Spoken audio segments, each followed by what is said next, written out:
Et tout de suite, c'est Elisabeth Lévy. 5h-10h, le Grand Matin Sud Radio. Bonjour Elisabeth. Bonjour Cécile, bonjour à tous. Oui, bienvenue chez vous. Alors absolument. Elisabeth, la question que l'on pose sur les réseaux sociaux ce matin, sur les réseaux sociaux de Sud Radio, c'est qu'Amelia Jordana ne se sent pas en sécurité face à un flic. Est-ce que vous êtes de son avis? Est-ce que vous condamnez ses propos? Pour l'instant, c'est 58% sur Twitter qui condamnent ses propos, et c'est quasiment un petit peu la même chose, évidemment, sur Facebook. Et vous voulez revenir justement sur cette affaire, sur cette histoire. Oui, alors sur cette affaire de je ne me sens pas en sécurité face à un flic quand j'ai les cheveux frisés, cette fille d'une chef d'entreprise et d'un thérapeute qui a été élevée dans les beaux quartiers, c'est tant mieux, qui est devenue une chanteuse, une actrice primée, bien elle a dû avoir souvent affaire à la BAC sans doute.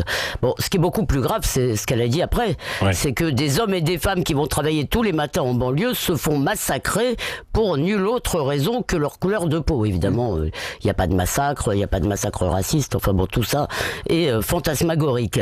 Laurent Ruquier n'a pourtant pas jugé utile d'intervenir, et Philippe Besson, qui l'interrogeait, a prouvé cette énormité, en rappelant cependant mollement que des policiers aussi étaient agressés. Alors Christophe Castaner, lui, comme Nicolas Dupont-Aignan, a déclaré que ses propos étaient mensongers et honteux, et ils sont aussi emblématiques de la rhétorique victimaire et accusatoire en même temps, qui impute la faillite de l'intégration au racisme français en général et policier en particulier. La France est coupable et cette ancienne est reprise par une grande partie des élites. Bon, faillite de l'intégration, est-ce que c'est pas excessif? Et puis, vous prétendez que le racisme de la police n'existe pas, alors?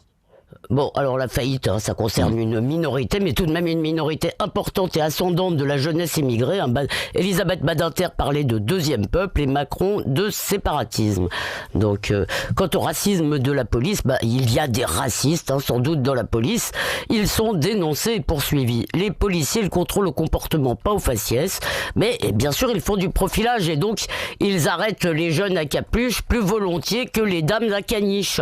Alors, ceux qui s'indignent quand un jeune meurt victime de ses propres conneries, dans un rodéo, refus d'obtempérer, etc., il devrait tout de même s'interroger sur la représentation de l'immigration dans nos prisons, parce que peut-être les juges ne condamnent pas de gens sans doute parce qu'ils sont noirs ou arabes. Oui, c'est ça. Bon, mais vous ne pouvez pas nier qu'il y a ce qu'on appelle des déterminismes sociaux, bien sûr, en fonction d'origine, de beaucoup de critères, quoi.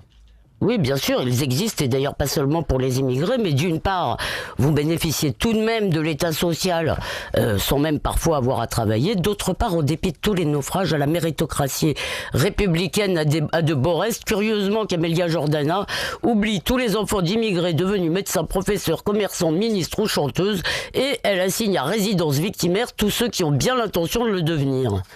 Quand on veut, on peut, un petit peu court, non, quand même ? Non ? Mais écoutez, on peut en tout cas choisir de se plaindre et d'accuser la terre entière de ses problèmes, ou faire sa part. Qu'Amelia Jordana devrait regarder Le Brio, le délicieux film d'Yvan Attal qui lui a valu un César. Parce que le propos de ce film est radicalement contraire de ce qu'elle tient aujourd'hui. Et voilà ce qu'elle disait en 2017, quand il est sorti.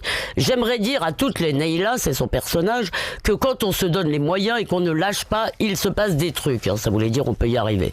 Eh bien moi j'aimerais dire à tous les enfants d'immigrés qui seraient tentés de croire aux âneries qu'elle profère aujourd'hui, on ne naît pas délinquant, on le devient.